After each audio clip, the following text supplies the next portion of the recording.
Madam Witness, anong relation itong document na in-identify mo sa sinabi mong sinubmit na response ng DepEd Secretary? This is the same response po na sinubmit sa amin ng DepEd. Please look at this document. Meron nakalagay sa last page. Kaninong signature ito kung alam mo?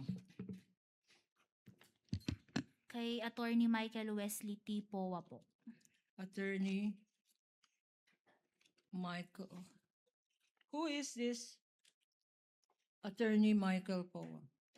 Based on this document po, Undersecretary and Chief of Staff. Okay.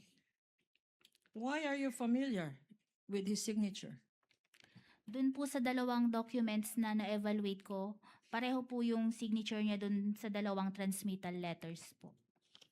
And how many acknowledgement? Okay.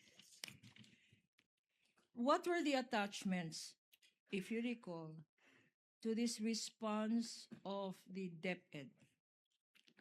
Nag-submit po sila ng acknowledgement receipts, certification from the relevant partners, specifically the Armed Forces of the Philippines, Ano pa? at saka po fully accomplished na disbursement voucher. And meron din po pala silang sinubmit na DepEd Order number 1.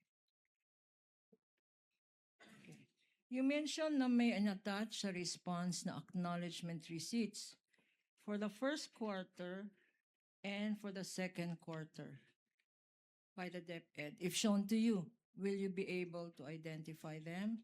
Yes po. For the first quarter of the DepEd, you have made a summary, please confirm, Madam Witness, of 561 acknowledgement receipts. Opo, tama po.